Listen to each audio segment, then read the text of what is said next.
ሰላም ጤና ይስጥልን ውድ ተመልካቾቻችን እንደምናምሽታችኋል። ዕለተ ማክሰኞ ሰኔ 9 2018 ዓ.ም የናሁ የምሽት ዜናዎችን ወደ እናንተ የምናደርስበት ሰዓት ላይ እንገኛለን። ዜናዎቹን ወደ እናንተ በመምራት ሰናይ ንጉሴ አብራችሁ የሚቆይ ነው የሚሆነው። እስከ ዜናዎቹ ፍጻሜ ድረስ አብራችሁን ቆዩ። አርዕስተ ዜና ህወሓት የአልሸባብ ባህሪ መላበሱን የአሜሪካ የውጭ ጉዳይ ሚኒስቴር መስሪያ ቤት አስታወቀ። ፍቃዳቸውን ያላደሱ የጤና ተቋማት ከመስከረም 30 ቀን 2019 ዓ.ም በኋላ እንደሚታገዱ ተገለጸ። ከውጪ ከ4000 በላይ ንጹሃን የተቀጠፉበት የመካከለኛው ምስራቅ ጦርነት ለማቆም አሜሪካና ኢራን መስማማታቸው ቢገለጽም እስራኤል ትግሉ አለመጠናቀቁን አስታወቀች።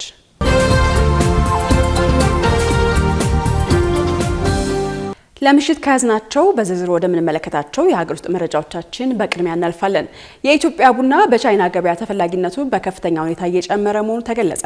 በአሁኑ ወቅት ቻይና ለኢትዮጵያ ቡና እጅግ ወሳኝና ትልቅ ገበያ እየሆነች መጥታለች ሲሉ በቻይና የኢትዮጵያ ኤምባሲ ሚኒስትር የሆኑት ነብዩ መሐመድ ቦጋለ ገልጸዋል። ኢትዮጵያ ከ6000 በላይ የቡና ዝርያዎች መገኛ ስትሆን የቡና ምርት በሀገሪቱ አጠቃላይ የውጭ ምንዛሬ ገቢ ውስጥ እስከ 35 በመቶ የሚሆነውን ድርሻ ይዛል ተብሏል። በቻይና ኢትዮጵያ ቡና ፍላጎት በየጊዜው እያደገ የመጣ ሲሆን ምርቱም ቀስ በቀስ በተለያዩ የሬስቶራንትና የችርቻሮ መሸጫ መስመሮች ውስጥ በስፋት እየገባ መሆኑን ኃላፊው ጠቁመዋል። ሚኒስትሩ የኢትዮጵያ ቡና በማራኪ መዓዛውና ልዩ ጣዕሙ የሚታወቅ በመሆኑ በቻይና ገበያ ውስጥ በከፍተኛ ሁኔታ ከሚመከሩ ብሔራዊ ምርቶች መካከል ዋነኛ መሆኑ ገልጸው የቡና ፍሬዎች በብዙ ጊዜ በቻይናውያን ዘንድ እንደ ውድ ስጦታ ተመርጠው እንደሚበረከቱም አብራርተዋል። ከቡና ምርት ባሻገር በቻይና በነበራቸው የመኖሪያ ቆይታ ወቅት በርካታ የአካባቢው የሀገር ውስጥ ምርቶች ለማወቅ እድል ማግኘታቸው ሚኒስትሩ ገልጸዋል። ወደ ተለያዩ የቻይና ግዛቶች በመጓዝበት ወቅት በዛ አካባቢ ብቻ የሚታወቅና ልዩ የሆነ ምርት የመግዛት ልማድ ነበረኝ ያሉት አቶ ነብዩ መሐመድ ወደ ሀገራቸው በሚመለሱበት ጊዜ አልባሳትን፣ ጫማዎችና የተለያዩ የኤሌክትሮኒክስ እቃዎችን ጨምሮ በርካታ የቻይና ምርቶችን ይዘው እንደሚመጡ አስታውቋል ሲል የዘገበው ሾፒንግ ኢን ቻይና ነው። ፍቃዳቸውን ያላደሱ የጤና ተቋማት ከመስከረም 30 ቀን 2019 ዓ.ም ጀምሮ እንደሚታገድ ተገለጸ። በአዲስ አበባ ከተማ ፍቃዳቸውን ያላደሱ የጤና ተቋማት ከመስከረም 30 ቀን 2019 ዓ.ም በኋላ አገልግሎት መስጠት አይችሉም ተብሏል። የአዲስ አበባ ምግብና መድኃኒት ባለስልጣን በ2019 በጀት ዓመት የጤና ተቋማት የብቃት ማረጋገጫ እድሳት በወቅቱ እንዲያጠናቅቁ ጥሪ አቅርቧል። ከ4000 በላይ የመንግስትና የግል የጤና ተቋማት እድሳታቸውን ከሐምሌ 1 እስከ ነሐሴ 30 ድረስ በኦንላይን ስርዓት ማጠናቀቅ እንደሚገባ ባለስልጣኑ አሳስቧል። በአዲስ አበባ ምግብና መድኃኒት ባለስልጣን የጤና ተቋማትና የጤና ባለሙያዎች ብቃት ማረጋገጥ ዳይሬክተር አቶ ታደሰ ወርዶፋ ከነሐሴ 30 ቀን መስከረም 30 ቀን ድረስ ፍቃዳቸውን ያላደሱ ተቋማት በቅጣት ማደስ ይችላሉ ብሏል። ከመስከረም 30 በኋላ ግን የብቃት ማረጋገጫው ወይም የስራ ፍቃዳቸው ተሰርዞ አገልግሎት መስጠት እንደማይችሉም ገልጿል። በተጨማሪም ተቋማቱ የጤና ባለሙያዎች ሲቀጠሩ ወይንም ስራ ሲለቁ ለባለስልጣኑ በወቅቱ ማሳወቅ እንደሚገባቸውም ጠቁመዋል። ከ2 ዓመት በላይ ከሙያ ውጭ የነበሩ ባለሙያዎች የሙያ ፍቃዳቸውን ሳያስተካክሉ መቅጠር እንደማይገባም አንስተዋል። ህወሓት የአልሸባብን ባህሪ መላበሱን የአሜሪካ የውጭ ጉዳይ ሚኒስቴር አስታወቀ። በአሁኑ ወቅት የአሜሪካ ስቴት ዲፓርትመንት ያስቀመጣቸው 6 አስገራሚ ተመሳሳይነቶች እያነጋገሩ ይገኛሉ ተብሏል። የአሜሪካ የውጭ ጉዳይ ሚኒስቴር ይፋ ባደረገው ዓመታዊ የሽብርተኝነት ሪፖርት ላይ ህወሓት በሀገር ውስጥና በጎረቤት ሀገራት ላይ የፈጠረው የጸጥታ ስጋት ከአሸባሪው አልሸባብ ቡድን ጋር በማነጻጸር በርካታ ተመሳሳይ ባህሪያት እንዳላቸውም አመላክቷል። በስቴት ዲፓርትመንቱ ሪፖርት መሰረት ሁለቱ ቡድኖች በዋናነት የተመሳሰሉባቸው 6 ቁልፍ ነጥቦች ይፋ ተደርገዋል። በዚህም ሁለቱ ቡድኖች በንጹሃን ዜጎች፣ በመንግስት መዋቅሮችና በቪአይፒ አካላት ላይ ያነጣጠሩ የደፈጣ የሽብር ጥቃቶችን የመሰንዘር ተመሳሳይ ባህሪ ያላቸውም ተብሏል። በመቀጠልም ህወሓት ሆነ አልሸባብ ህገወጥ የሰዎች ዝውውር፣ የኮንትሮባንድ ንግድና ህገወጥ የገንዘብ ዝውውር መኒ ላውንደሪንግ ለታጣቂዎችና ዋና የገቢ ማስገኛ ፍቃድ ማድረጋቸውም ተገልጿል። ከዚያም ሁለቱ ድርጅቶች ሰላም ለማስከበር፣ ጸጥታን ለማስፈን የሚንቀሳቀሱ የሀገር ውስጥ መከላከያ ሰራዊትና የህብረት ኃይሎችን ዋነኛ ጠላታቸው አድርገው ይፈርጃሉ ተብሏል። እንዲሁም ወጣቶችን በተሳሳተ ፕሮፓጋንዳ በብሔር ጽንፈኝነትና በሃይማኖት ሽፋን በመንቀሳቀስ ለጦርነትና ለሽብር ተግባር በስፋት ይመለምላሉም ተብሏል። በተጨማሪም ለጥፋት ተልኳቸው የሚሆኑ የጦር መሳሪያዎችን በህገወጥ መንገድ በድንበር ማቋረጫ ላይ ከሚንቀሳቀሱ ዓለም አቀፍ አውታር መርከቦች ጋር ይገናኛሉ ሲል ስቴት ዲፓርትመንት ፈርጇል። በመጨረሻም ሁለቱ ቡድኖች ከሀገር ውስጥ አልፈው ለመላው የአፍሪካ ቀንድ ሰላምና መረጋጋት ዋነኛ የደህንነት ስጋት መሆናቸው በጋራ ተመላክቷል። ይህ የአሜሪካ የውጭ ጉዳይ ሚኒስቴር ሪፖርት ህወሓት በሰሜን ኢትዮጵያ የከፈተው ጦርነት ያደረሰው ውድመት ተከትሎ ድርጅቱ ዓለም አቀፍ የሽብር ባህሪ የተላበሰ መሆኑን መግለጹ በዓለም አቀፍ መነጋገሪያ ጉዳይ ሆኗል። ሊሰደዱ የነበሩ 800 ዜጎች ድንበር ሳይሻገሩ በቁጥጥር ስር መዋላቸው ተገለጸ። በተያዘው በጀት ዓመት በህገወጥ መንገድ ከኢትዮጵያ ሊወጡ የነበሩ 800 ዜጎች ድንበር ከመሻገራቸው በፊት በቁጥጥር ስር መዋላቸውን የሴቶችና ማህበራዊ ጉዳይ ሚኒስቴር አስታውቋል። በሚኒስቴሩ የህገወጥ ሰዎች ዝውውር መከላከልና የተመላሽ ዜጎች ጉዳይ መሪ ስራ አስፈጻሚ አቶ ደረጀ ተጊበሉ ከሀገር በህገወጥ መንገድ ሊወጡ ወይም ሊሰደዱ የነበሩ ዜጎች በቁጥጥር ስር መዋላቸው ተነግሯል። ዜጎች ከሀገር ሲሰደዱ ወይም ሊወጡ የነበሩት በመተማ፣ በሞያሌ፣ በጅቡቲና በሌሎች ድንበሮች በኩል በህገወጥ መንገድ ለመውጣት ሲሞክሩ በክልልና በፌዴራል የጸጥታ ኃይሎች በተደረገ የተቀናጀ ስራ ነው ብለዋል።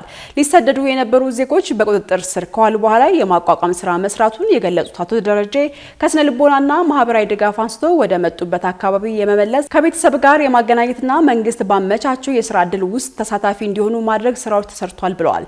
በተያያዘም ሰዎች በህገወጥ መንገድ በማዘዋወር ወንጀል የተሳተፉ ግለሰቦች በህግ ተጠያቂ የማድረግ ስራ መከናወኑን መሪ ስራ አስፈጻሚው አስታውቋል። በዚህ መሰረት እስከ ሊቢያ ድረስ የተዘረጋው የህገወጥ ስደተኞች አዘዋዋሪዎች መረብ ለማክሸፍ የሚያስችል የወንጀል ምርመራ መካሄዱን አቶ ደረጀ ገልጸዋል።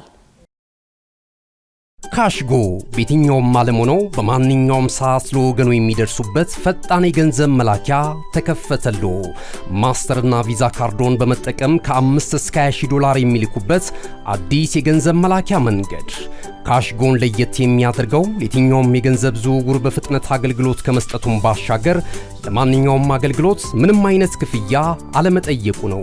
በሀገራችን ታሪክ ገንዘብን ከውጪ ወደ ሀገር ቤት በማስተላለፍ በመተግበሪያ መልክ አገልግሎት መስጠት የጀመረው የመጀመሪያው ሀገር በቀል የገንዘብ መላኪያ ዘዴ ካሽጎ ከ4500 በላይ ባሉ የባንክ ቅርንጫፎች አገልግሎት እየሰጠ ይገኛል።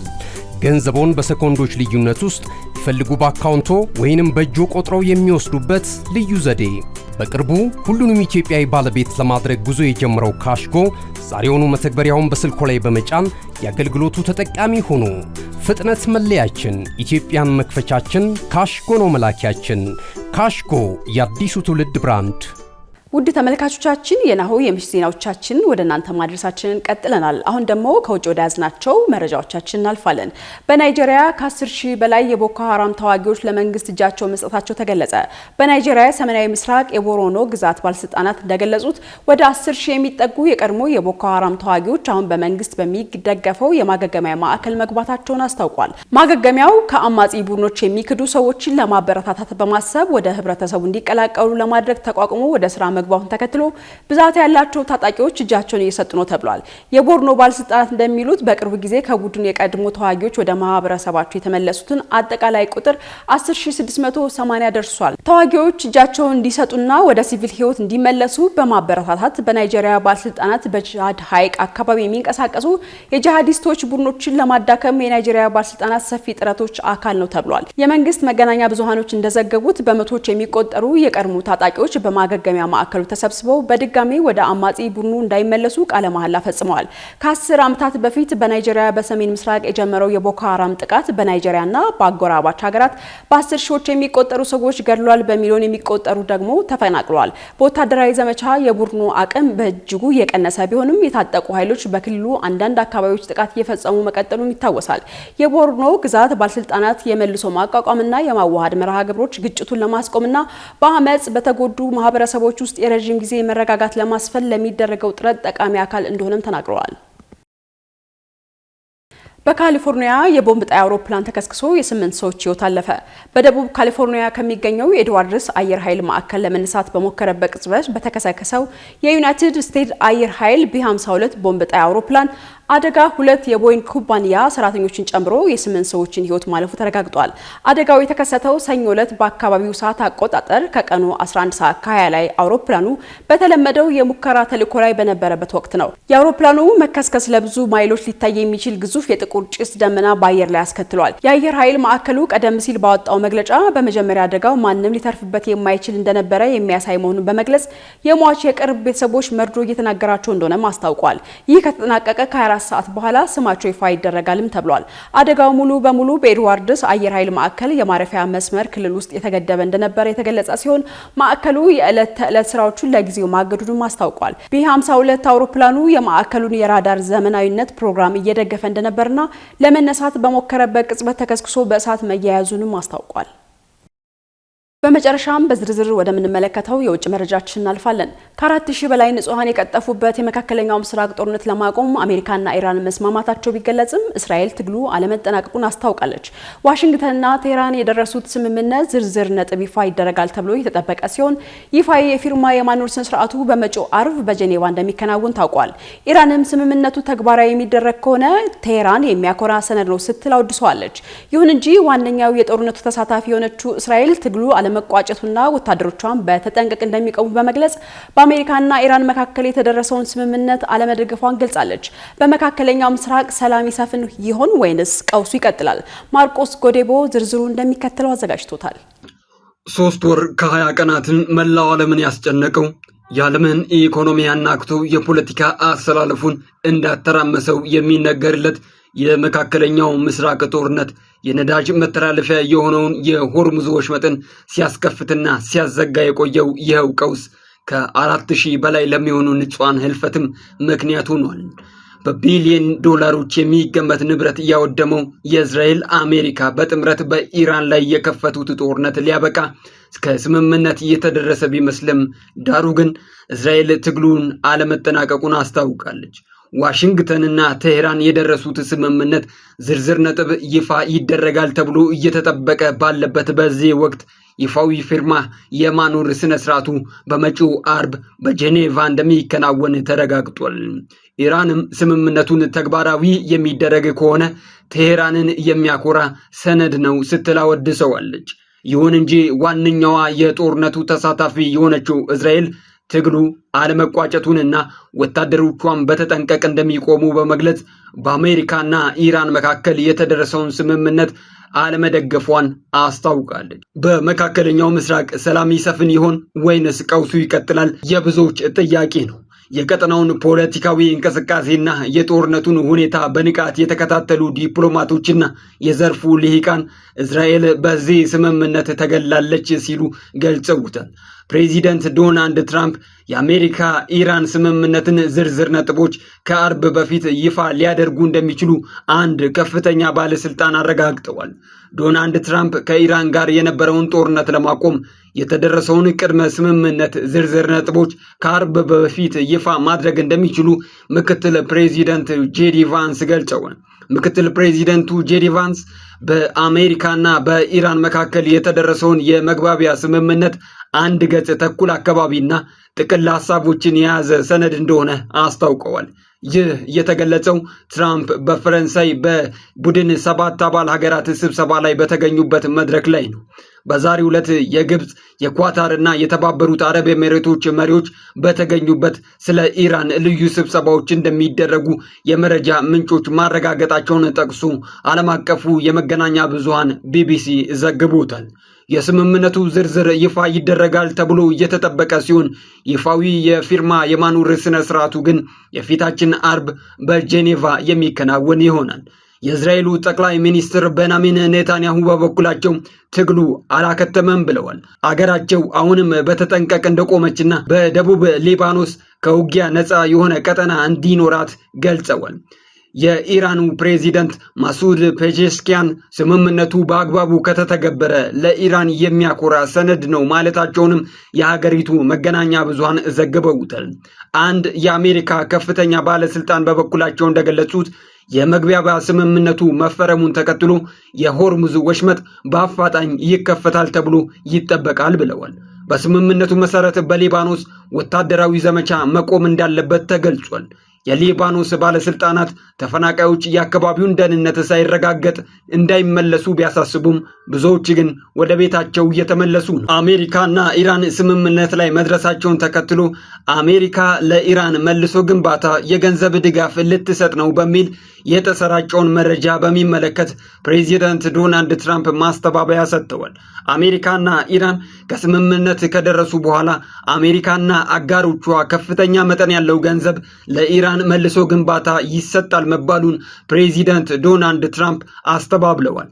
ፕሬዚደንቱ በማህበራዊ ሚዲያ ገጻቸው ላይ እንዳሰፈሩት ከሆነ የኒውክሌር ጦር መሳሪያ ፈጽሞ እንደማይኖራት ከስምምነት ላይ መደረሱን ጠቅሰው ነገር ግን አሜሪካ ለኢራን $300 ሚሊዮን ለመስጠት ተስማምታለች የሚሉት ዘገባዎች ሐሰት ናቸው ብለዋል። ዶናልድ ትራምፕ በትሩዝ ሶሻል የማህበራዊ ሚዲያ ገጻቸው ላይ አሜሪካ ለኢራን $300 ሚሊዮን ልትከፍል ነው በሚል የሚነገረው በደቡብ ዲሞክራቶች የሚነገር ሐሰተኛ ዜና ነው ብለውታል።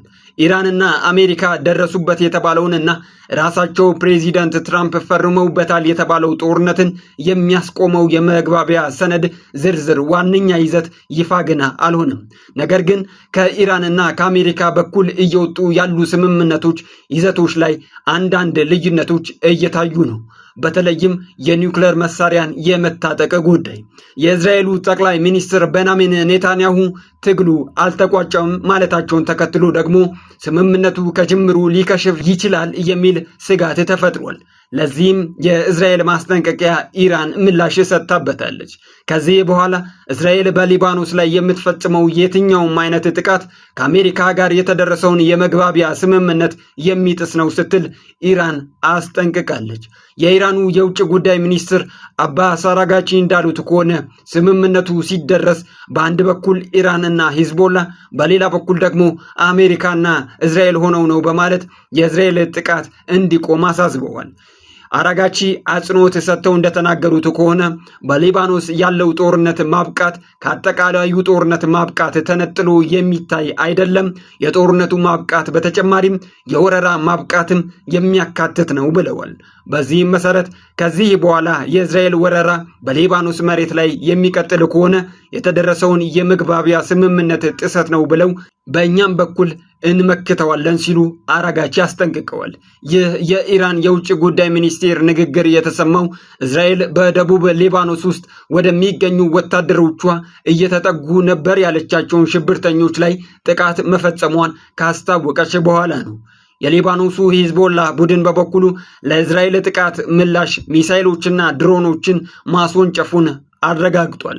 አሜሪካና ኢራን ከስምምነት መድረሳቸው ይፋ ከሆነ በኋላ እስራኤል የደህንነት ቀጠና ባለችው የሊባኖስ ግዛት ውስጥ ኃይሎቿ እንደሚቆዩ አስታውቃለች። ካሽጎ በየትኛውም ዓለም ሆነው በማንኛውም ሰዓት ለወገኑ የሚደርሱበት ፈጣን የገንዘብ መላኪያ ተከፈተሎ። ማስተርና ቪዛ ካርዶን በመጠቀም ከ5 እስከ $20 የሚልኩበት አዲስ የገንዘብ መላኪያ መንገድ። ካሽጎን ለየት የሚያደርገው የትኛውም የገንዘብ ዝውውር በፍጥነት አገልግሎት ከመስጠቱም ባሻገር ለማንኛውም አገልግሎት ምንም አይነት ክፍያ አለመጠየቁ ነው። በአገራችን ታሪክ ገንዘብን ከውጪ ወደ ሀገር ቤት በማስተላለፍ በመተግበሪያ መልክ አገልግሎት መስጠት የጀመረው የመጀመሪያው ሀገር በቀል የገንዘብ መላኪያ ዘዴ ካሽጎ ከ4500 በላይ ባሉ የባንክ ቅርንጫፎች አገልግሎት እየሰጠ ይገኛል። ገንዘቦን በሰኮንዶች ልዩነት ውስጥ ይፈልጉ በአካውንቶ ወይንም በእጆ ቆጥረው የሚወስዱበት ልዩ ዘዴ። በቅርቡ ሁሉንም ኢትዮጵያዊ ባለቤት ለማድረግ ጉዞ የጀመረው ካሽጎ ዛሬውኑ መተግበሪያውን በስልኮ ላይ በመጫን የአገልግሎቱ ተጠቃሚ ሆኑ። ፍጥነት መለያችን፣ ኢትዮጵያን መክፈቻችን፣ ካሽጎ ነው መላኪያችን። ካሽጎ የአዲሱ ትውልድ ብራንድ። ውድ ተመልካቾቻችን የምሽት ዜናዎቻችን የተከታተላችሁትን ይመስል ነበረ። ዜናዎችን ወደ እናንተ በማድረስ ሰናይ ንጉስ ያበራችሁ ነበርኩ። መልካም ምሽት።